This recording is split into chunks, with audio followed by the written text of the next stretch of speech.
Deer guardians, আপনার সন্তানের GPA আছে কিন্তু আইএলটিএস নেই বা কোনো ইংলিশ প্রফিসিয়েন্সি সার্টিফিকেট নেই, তাহলে আজই থেমে যান। কারণ স্টাডি অ্যাব্রোডের জন্য আগে আপনাকে প্রপার গাইডলাইন নিতে হবে। প্রথম ভিডিওতে আমরা পরিষ্কারভাবে আলোচনা করেছি বিদেশে পড়াশোনার প্রথম গ্রেড কিপার হলো একাডেমিক রেজাল্ট। আজ আমি দ্বিতীয় গ্রেড কিপার নিয়ে কথা বলতে চাই, যেটা বাদ দিলে আপনি পৃথিবীর ম্যাক্সিমাম ইউনিভার্সিটিতে অ্যাপ্লাই করতে পারবেন না। সেটা হলো ইংলিশ প্রফিসিয়েন্সি। অনেক অভিভাবক বলেন আমার সন্তানের ইংলিশ ভালো, এইচএসসি-তে ইংলিশে ভালো মার্কস আছে, কিন্তু বাস্তবতা হলো HSC English marks, college English result, spoken English ability এগুলোর কোনোটাই বিদেশি ইউনিভার্সিটি বা এমবিসি অফিসিয়াল প্রুফ হিসাবে অ্যাকসেপ্ট করে না। বিদেশে পড়াশোনার জন্য দরকার international recognised English language test score. এই টেস্ট হিসাবে বেছে নিতে পারেন আইএলটিএস, টোফেল বা পিটিই কে। তবে আজকের দিনে ইউরোপ সহ বিশ্বের বেশিরভাগ দেশেই সবচেয়ে বেশি গ্রহণযোগ্য ল্যাঙ্গুয়েজ সিস্টেমের নাম আইএলটিএস। কারণ আইএলটিএস হলো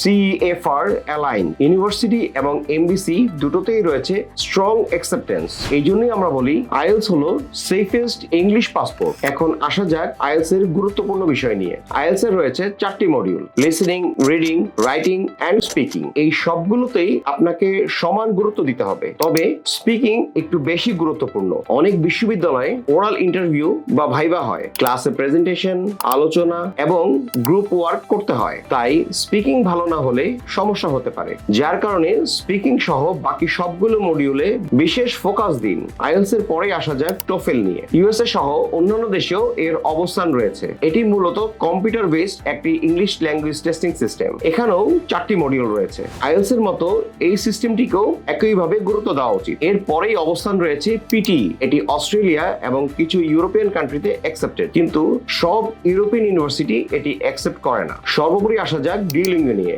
এটি ইউএসএ সহ কিছু ইউনিভার্সিটিতে অ্যাকসেপ্ট করে, কিন্তু ইউরোপের অনেক জায়গায় CEFR কম্পারেবিলিটি না থাকায় এটির অ্যাকসেপ্টেশন নেই। তাই ডিউলিঙ্গো হলো কেস বাই কেস অপশন, কখনোই মেইন অপশন না। অনেক স্টুডেন্ট আগে আইএলটিএস দেয়, তারপরে কান্ট্রি চেঞ্জ করে, তারপর কান্ট্রি সিলেক্ট করে, তখন স্কোর ম্যাচ করে না, আবার টেস্ট দেয়। ফলাফল সময় নষ্ট, টাকা নষ্ট এবং কনফিডেন্স ভেঙে যায়।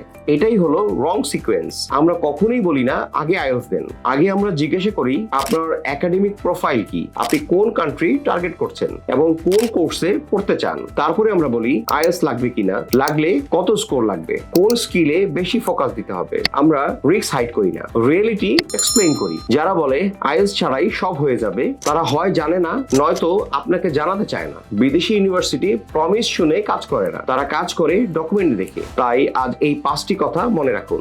1. ইংলিশ প্রফিসিয়েন্সি ছাড়া বিদেশে ভিসা হয় না। 2. আইএলটিএস হলো সবচেয়ে সেফ অপশন। 3. টোফেল, পিটি বা ডিউলিঙ্গো সব জায়গায় নয়। 4. স্কোর নয়, স্ট্র্যাটেজি আগে। এবং 5. ব্লাইন্ডলি অ্যাপ্লিকেশন সবচেয়ে বড় ঝুঁকি। আপনাদের প্রতি আমার শেষ অনুরোধ, ইউটিউব দেখে সিদ্ধান্ত নেবেন না, কোচিং সেন্টারের কথায় ব্লাইন্ড ট্রাস্ট করবেন না। তাই আপনার সন্তানের একাডেমিক ডকুমেন্টস নিয়ে একবার এক্সোটিক ইন্টারন্যাশনাল আসুন। আমরা আগে দেখবো আইএলটিএস কত লাগবে, কোন টেস্ট সেফেস্ট, কোন স্কোরের রিস্ক কম, তারপরে সিদ্ধান্ত নিব কিভাবে এগোনো সবচেয়ে নিরাপদ। ধন্যবাদ সবাইকে। আসসালামু আলাইকুম।